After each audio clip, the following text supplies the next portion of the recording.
Bienvenidos y bienvenidas a su programa Monseñor Romero y la misión del Evangelio. Un programa que lleva dos objetivos: conocer a Monseñor Romero y estudiar la Sagrada Escritura con un juicio crítico desde la teología de la liberación. Cada día tendremos un encuentro con Monseñor Romero y con el Dios de Jesús.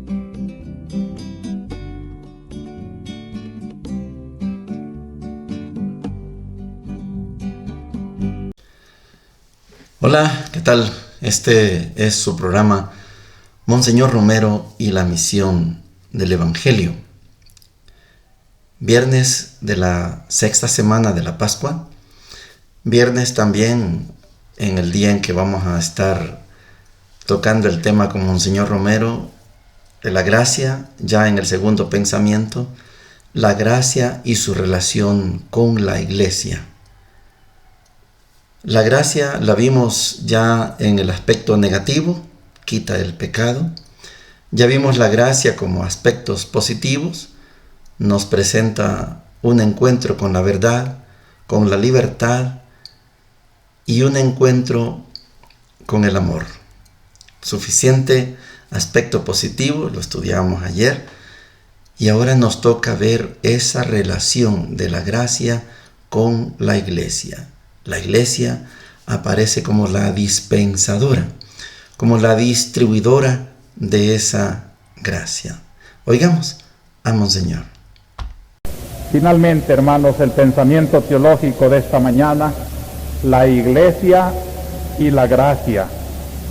Y aquí quiero fijarme en la primera lectura. Qué preciosa descripción del Pablo, perseguidor y por eso todavía sospechoso en las comunidades de la Iglesia. Llega a Jerusalén y no le tienen confianza, dice el libro de los Hechos, a pesar de que ya había hablado con Cristo, que ya había conversado del nombre del Señor con otros gentiles. Fue a Jerusalén para confrontar con Pedro y los apóstoles, y solo cuando ha confrontado su predicación y su doctrina con los pilares de la Iglesia, entonces ya lo admiten, es un predicador, ya pertenece a la jerarquía del cristianismo, y desde allí todavía sufre la persecución que tiene que sufrir el verdadero predicador. Unos filósofos griegos hasta trataron de eliminarlo. Esta es la suerte de todo aquel que va predicando el nombre de Jesús. Trataron de eliminarlo, complotaron contra él, pero entonces los cristianos lo mandaron para otra parte. Huir no es cobardía cuando se puede ir a hacer el bien a otro lado, y allá Pablo comienza a predicar la gran doctrina que lo ha hecho tan santo y tan famoso, la de la libertad en Cristo nuestro Señor. Pero aquí tenemos dos cosas en la lectura de hoy. Una conexión con lo jerárquico. Pablo, a pesar de que ya lleva en su corazón la vocación, ha visto a Cristo, les contó a los apóstoles cómo había platicado con el Cristo resucitado cuando lo derribó camino de Damasco. Sabe él que lo que va predicando es Cristo, que le ha hablado a él. Sin embargo, necesita una confrontación con aquellos que Cristo ha puesto para ser los guardianes de la revelación. Y solo cuando esa vocación de Cristo se conecta con esta misión de los apóstoles, Pablo ya es un apóstol, ya es un obispo, ya es un predicador de la Iglesia cristiana. Esto necesitamos todos los que predicamos también. Una vocación en la que sentimos el llamamiento de Cristo, pero no basta, sino una comprobación jerárquica que nos una al magisterio autorizado de la Iglesia. Y esto lo acabo de vivir por mi parte con gran alegría, cuando el lunes de esta semana que acaba de pasar, el Santo Padre tuvo la bondad de recibirme en una audiencia privada. Ya lo había saludado el miércoles pasado cuando fuimos a la audiencia pública que llena toda la plaza de San Pedro, y él invita a los obispos para que suban a su tribuna, a su tarima, y desde allí impartir con él la bendición a todo el pueblo y después saluda uno a uno.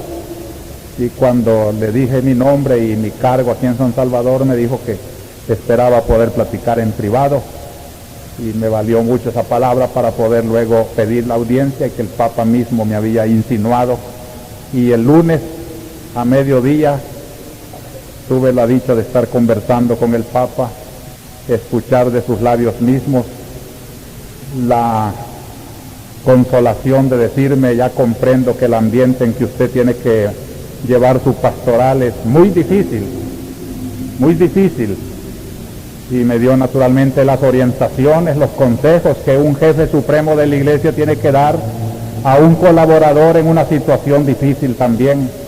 Mucha prudencia, mucho cuidado, pero también la audacia, la denuncia cuando se trata de casos muy graves, tiene que hacerse también. La Iglesia tiene que cumplir ese deber de estar acompañando al pobre, de ser voz de los que no tienen voz. Pero precisamente para no quemarse en esa misión, pues el Papa tiene la prudencia de aconsejar también el cuidado de mantener siempre esa autoridad de la Iglesia.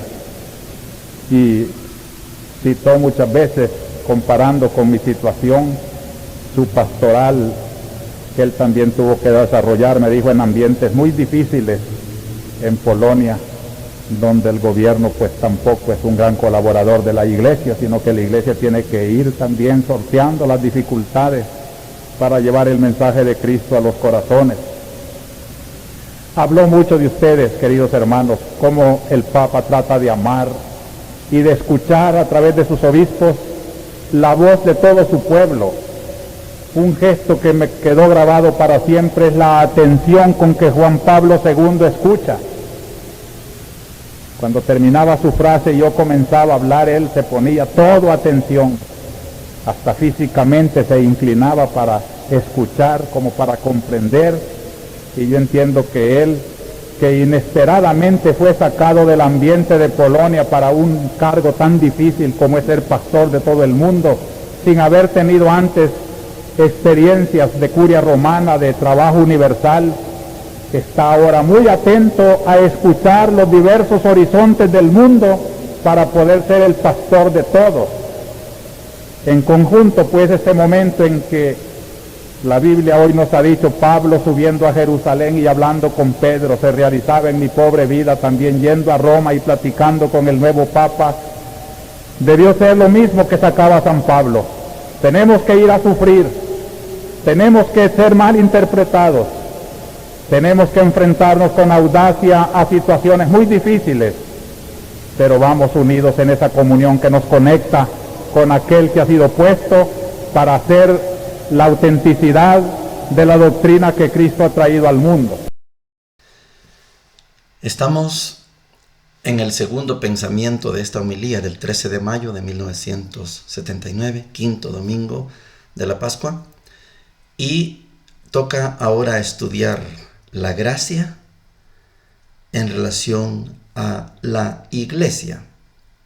La lectura que se está meditando es Hechos 9, es todo el proceso llamado proceso de conversión de Pablo, y Pablo tiene que, después de la experiencia personal con Jesús, como se describe en cuanto va de camino a Damasco, Pablo ya no es la persona libre, ahora depende de una comunidad.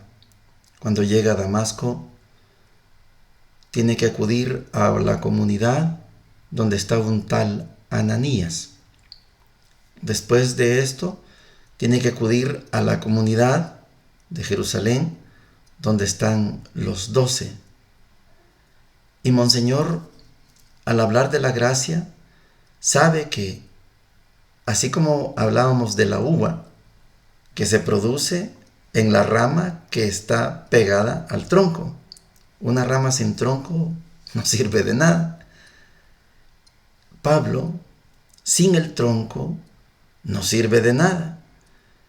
Y estamos viendo en este capítulo 9 de los Hechos cómo Pablo inicia su proceso de conversión buscando la comunidad primero en Damasco y segundo, buscando la autoridad que está en Jerusalén. En los dos lados hay desconfianza. Este es un perseguidor. Pero Dios le dice a Ananías, no tengas miedo, no temas. Pablo es un instrumento para mi predicación. Cuando llega con los 12, también tienen miedo. Es lo normal. Pero igual Dios interviene para decir, no tengan miedo, no tengan pena. Y tenemos el caso ya de Pablo, que lo estamos estudiando en las lecturas, y ahora vamos a continuar. Cómo este proceso de conversión, que nunca llegó, como sostenemos, nunca llegó a convertirse, así como lo entendemos ahora nosotros, nunca llegó a convertirse de igual manera como somos nosotros. O sea, al hablar de no convertirse significa que él no creyó en Cristo como usted y yo creemos en Cristo. Claro que lo predicó, lo proclamó, lo divulgó, claro, pero a un Cristo, que si Cristo significa Mesías, Mesías significa ungido, a un Mesías judío, el que iba a restaurar las 12 tribus de Israel. Usted y yo no estamos en ese tono. Usted y yo no estamos predicando a un Cristo que va a restablecer las 12 tribus de Israel. No es esa la finalidad de Jesús, el que predicamos ahora nosotros. Pero estamos en un proceso de conversión, en el que Pablo ahora entra en el segundo Pablo. El primero era el perseguidor, y aquí empieza el segundo, el que está a la orden de la comunidad de Damasco y de los 12 en Jerusalén. Y él hasta aquí va comenzando el proceso de sumisión, y Monseñor lo pone como ejemplo de que Pablo tiene que estar comunicado, tiene que estar religado, eso es religión, tiene que estar pegado a un tronco, y ese tronco son los 12. Ese tronco son los que Jesús dejó establecidos, como lo que hemos reconocido aquí, como el movimiento de Jesús. Después, ya hemos empezado a estudiar en las lecturas, cómo Pablo se desprende del tronco y se queda solitario. Él toma sus propias decisiones. Este ya está despegado del tronco. Produce cartas, sí, pero son cartas personales. Y por esto usted tiene la lógica que en la Biblia, aunque las cartas de Pablo son las primeras, la primera Tesalonicense fue en el capítulo 51 y la de los Romanos fue el año 59, se imagina, año 51, poquito tiempo había pasado después de la resurrección. Año 59, poquito tiempo. El primer evangelio está más o menos después del año 64, que es Marcos, y antes del 70, y los demás están después del 70 hasta el 85. Y el de Juan, que es año 94, 98. Para que usted vea cómo el Pablo, del que describe Monseñor Romero, va por el camino correcto, va por el camino exacto, tiene que estar religado. Y entonces aquí viene la segunda parte del audio, cuando Monseñor Romero está insistiendo en ese vínculo con la jerarquía, vínculo con las autoridades de la iglesia. Y él explica, note usted, explica cómo le fue en Roma, pero esa es la versión para nosotros, para la gente que le escuchó al aire, en público. Yo quiero que recapacite usted en lo que le he comentado, que usted vea cómo Monseñor Romero es un testimonio para usted y para mí. Lo trató muy mal Juan Pablo II. Oiga, que dice, ya lo había saludado en la audiencia pública, porque no le dieron la audiencia. No le dio la gana de dar la audiencia, pero lo saludó en la plaza. Y también había ido a una audiencia y lo había visto. Pero ahora en la plaza, cuando él les pide, el Papa les pide que suban a la tarima para dar la bendición, ahí logró darle la mano y decirle, santidad, soy Monseñor Óscar Arnulfo Romero del Salvador, arzobispo del Salvador. Ahí es donde el Papa le da la oportunidad de una audiencia privada. Si Monseñor no logró la audiencia y hubiera dicho, pues no me quieren atender, me voy a quedar aquí sentado. Fue a Roma y tampoco lo atienden, si hubiera venido, pero esperó y logró darle la mano al Papa. y al darle la mano se identifica y provoca esta audiencia privada. Pero allí está la mitad de la historia. Después dice, como buen pastor me aconsejó, hasta ahí está bien, le aconsejó, no se meta con el gobierno, no luche, llévese bien con él. Eso fue lo que le dijo en la realidad.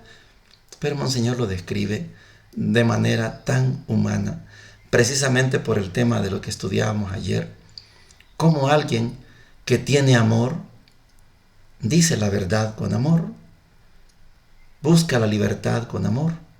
Y Monseñor es ejemplo de pastor lleno de amor. Pero quiero hacerles notar la segunda parte. Cuando dice, me aconsejó que es difícil, pero que tuviera mucha prudencia. Hasta ahí es la parte que le dijo el Papa. Y la segunda es la cosecha de él. Pero siempre con la audacia, con la sagacidad, denunciando. Este es el segundo. Pero el primero es prudencia, llévese bien, no se mete en eso, tenga cuidado con el comunismo. Todo eso fue lo que le dijo el Papa. Y me imagino yo diciéndole con el dedito así, ¿verdad? Llévese bien con el gobierno. Y Monseñor no podía llevarse bien con el gobierno, porque el gobierno era el que estaba matando a la gente. El ejército es el que está masacrando a la gente. Monseñor no podía llevarse bien con el ejército. Eso hubiera sido traición al pueblo. Y Monseñor nunca fue un traidor para el pueblo. Es bonito estudiar a Monseñor Romero, pero conociéndole así en su intimidad, sabiendo que lo atendieron mal y él hablando bien. Este es un pastor que tiene por delante ese regalo que hemos hablado de la gracia, como para decirnos a nosotros, estamos en un momento de verdad porque hay amor. Estamos en un momento de libertad, sí, de libertad porque hay amor. La primera lectura para hoy está en Hechos de los Apóstoles, capítulo 18, versículos del 9 al 18, y dice lo siguiente. Cuando estaba Pablo en Corinto, una noche le dijo el Señor en una visión, no temas, sigue hablando y no te calles, pues yo estoy contigo y nadie te pondrá la mano encima para hacerte daño, porque tengo un pueblo numeroso en esta ciudad. Se quedó pues ahí 1 año y medio, enseñando entre ellos la palabra de Dios. Pero cuando, siendo Galión procónsul de Acaya, los judíos se abalanzaron de común acuerdo contra Pablo y lo condujeron al tribunal diciendo, este induce a la gente a dar a Dios un culto contrario a la ley. Iba Pablo a tomar la palabra cuando Galión dijo a los judíos, si se tratara de un crimen o de un delito grave, sería razón escucharles con paciencia, pero si discuten de palabras, de nombres y de su ley, véanlo ustedes. Yo no quiero ser juez de esos asuntos. Y les ordenó despejar el tribunal. Entonces, agarraron a Sóstenes, jefe de la sinagoga, y le dieron una paliza delante del tribunal, sin que Galión se preocupara por ello. Pablo se quedó allí todavía bastantes días. Luego se despidió de los hermanos y se embarcó para Siria con Priscila y Aquila. En Cencreas se había hecho rapar la cabeza porque había hecho un voto. Palabra de Dios, te alabamos, Señor. Pablo ya está solo. Ya no está ni Silas, ni Judas, ni Bernabé, ni nadie más. Está solo. Es el tercer Pablo que les hablaba. Monseñor Romero está hablando del segundo, el Pablo obediente, el Pablo comunicado, el Pablo religado. No se asuste de la palabra religión. Religado es estar atado a. Cuando usted se ata a un grupo, usted está viviendo religión. Usted escucha que muchos dicen, yo no predico religión, yo predico el reino de Dios, yo predico el evangelio. Es que está bien, pero usted lo puede predicar como Pablo, solitario. Y está bien.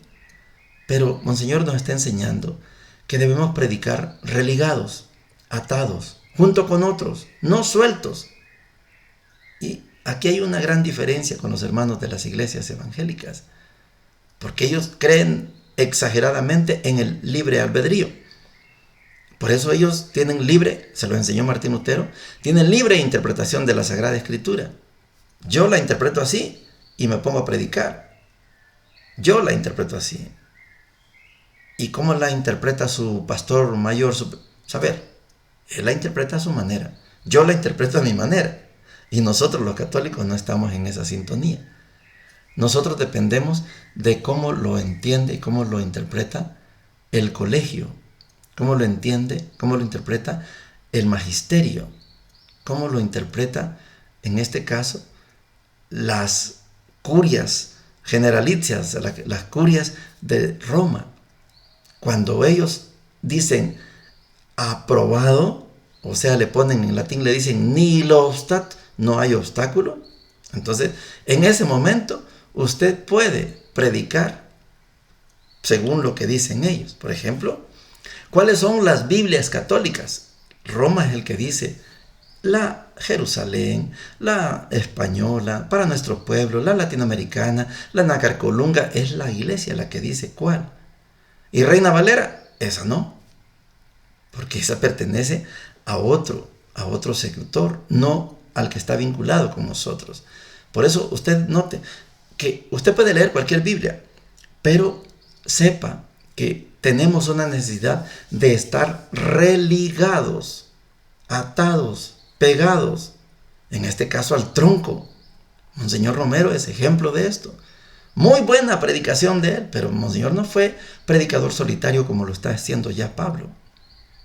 No, Monseñor fue un predicador, pero con el colegio.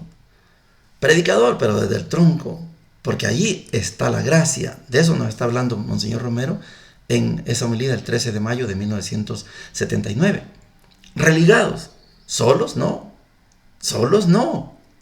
libres así sueltos no, religados. La experiencia que tiene Pablo hoy es ejemplar. Está solo y Dios le dice, no temas, sigue. Pero eso es lo que dicen los Hechos y Pablo vive esa experiencia de una revelación personal. Todo el derecho. Pero perdió la religación. Ya lo vamos a estudiar cuando lleguemos a los capítulos últimos de los Hechos. Nos queda todavía la otra semana para estudiar Hechos de los Apóstoles. La experiencia que tiene es genial. Pablo ya tiene elementos para defenderse de las acusaciones cuando lo arrastran ahí al tribunal en Corinto. Y el Galión es el juez.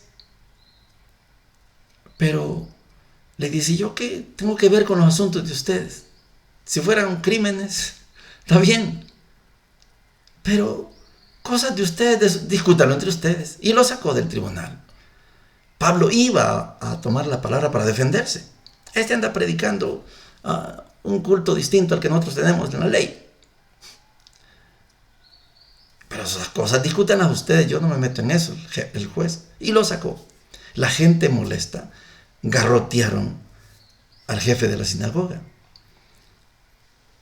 a Sóstenes. ¿Por qué pasaron el ridículo frente a un juez si la acusación contra Pablo no era de juez? Era una cosa de doctrina, de discusión ahí entre ustedes. Aquí lo hubiéramos arreglado. Y Pablo se quedó 1 año y medio en la comunidad de Corinto. Por eso provocó 2 cartas. Y son originales de él. 2 cartas. La primera muy directa y la segunda ya muy reflexiva de parte de Pablo. Ya en la segunda Pablo saca como su corazón. En la primera saca las bases del cristianismo, pero en la segunda saca su corazón. 1 año y medio no es poco. Después tiene que armar su viaje con Aquila y Priscila para Siria. Ahora Aquila y Priscila no son delegados del tronco. Eso no fue lo que le dijeron allá en Jerusalén, en el concilio, el capítulo 15 que hemos leído. Allá le dijeron que él andaba con Bernabé y le pusieron a Silas y a Judas como testigos de lo que habían acordado en Jerusalén. Ya no existe ni Bernabé, ni Judas, ni Silas. Ahora Pablo escoge a Aquila y Priscila. Anda solitario, ya no está pegado al tronco. Pero ese es el San Pablo. El San Pablo, y es grande, no lo estamos haciendo chiquito, es grande. Pero Pablo no alcanzó a entender la vinculación necesaria con los apóstoles. Vamos a seguir estudiando, primero Dios, esta actitud del Pablo solitario, el misionero itinerante, pero solitario. Juan 16, del 20 al 23, dice lo siguiente. En aquel tiempo Jesús dijo a sus discípulos: les aseguro que ustedes van a llorar y se van a lamentar. El mundo, en cambio, se alegrará. Ustedes estarán tristes, pero esa tristeza se convertirá en gozo. La mujer, cuando va a dar a luz, siente angustia porque le llegó la hora. Pero cuando nace el niño, se olvida de su dolor por la alegría que siente al ver que ha venido un hombre al mundo. También ustedes, ahora están tristes, pero yo los volveré a ver y tendrán una alegría que nadie les podrá quitar. Aquel día no me harán más preguntas. Palabra del Señor, gloria y honor a ti, Señor Jesús. Ayer estudiamos esta figura de la tristeza. Cuando la iglesia, en las primeras comunidades, la iglesia naciente, cuando estas comunidades, que todavía no se llaman iglesia, pero a veces se le escribe como la iglesia de Corinto, a la iglesia de Tesalónica, a la iglesia de Esmirna, a la iglesia de la Odisea, a la iglesia pero son comunidades. Más adelante vendrá la figura de la iglesia. Estas comunidades tienen una experiencia cruel de persecución. Ya no está Jesús para que los defienda, y por eso ellos lamentan: ¿y dónde está Jesús? ¿Y por qué nos dejó Jesús? Que venga Jesús. Y Jesús ya no está. Hay ese lapso desde que Jesús es asesinado hasta el momento en que va a venir. Ese lapso de tiempo se creyó corto. Pablo pensó que ya la otra semana, que un día de estos. Y cuando Pablo va avanzando en el tiempo y en su edad, Pablo se da cuenta que la venida de Jesús no es inminente, que está durando más del tiempo que creían. Y llevamos 2000 años.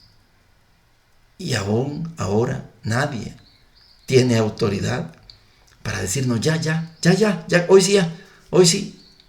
¿No? Muchos grupos le pusieron fecha. En el año 1900 no llegó. En el año 2000 no llegó. En el año 2012, como dicen los mayas, no llegó. No hay quien pueda poner una fecha. Pero claro que esa distancia entre el momento que nos arrebatan a Jesús y el momento de su retorno, claro que provoca una tristeza. Y el mundo está contento, hace la comparación Jesús. Pero no tengan pena, no tengan miedo. Esa tristeza, igual que a la mujer que está embarazada y que le llegó su momento de dar a luz, claro que tiene angustia. Pero cuando da a luz, todo se vuelve gozo. Si hay lágrimas, serán de emoción. ¿Cuántos partos se ven así?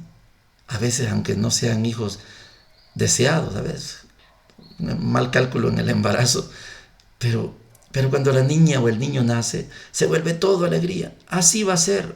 Hoy están tristes, pero después yo lo volveré a ver y ya no me van a hacer preguntas. Es la esperanza que Jesús le da a su comunidad en Juan. Allá en los sinópticos no existe esta preparación para el momento en que Jesús ya no esté con ellos. Se quedan tristes, pero tengan fe, no se angustien. Al menos que les pase como a la mujer embarazada, pues angústiense, pero después van a ver ustedes que van a disfrutar una alegría que nadie se las puede arrebatar. Esto Esto es evangelio. Esto es evangelio puro. No teman. Yo me voy, los dejo, pero los volveré a ver. Y cuando vuelvan, entonces esa alegría nadie se la va a poder arrebatar. Este es el mensaje de Juan. Son las despedidas. Estamos en el capítulo 16, pero falta todavía el 17, que es la oración sacerdotal, y vamos a estudiarla por pedacitos, pero estamos hablando de una despedida con esperanza. Están tristes, van a quedar tristes, mientras el mundo está alegre porque yo no estoy. Sí, pero vendré y los voy a ver y ustedes van a desbordar de alegría, y una alegría que nadie les puede arrebatar. Quiero recordarles que hoy es el concierto ya les decía yo, del grupo que apoya a los sacerdotes mayores. Hoy es el concierto y es una entrada que cuesta $10, incluye una cena, y es para los fondos que se recogen, es para ayudar a los padres sacerdotes que ya están retirados, están ancianitos, y siempre les llevan algo para que se puedan apoyar, a veces medicina, a veces una ropa, alguna necesidad que ellos tengan. Hay un grupo de laicos que yo los admiro, que van a trabajar no sé por cuánto tiempo más, pero tienen ese propósito de ayudar a los padres mayores. Si usted puede participar en ese concierto y contribuir, ya lo han hecho varios, gracias a todos los que ya colaboraron, pero si todavía usted puede colaborar, ayudemos a este grupo de laicos que ayuda a los padres mayores. Bendiciones para todos y para todas. Hemos presentado Monseñor Romero y la misión del Evangelio. Hasta la próxima.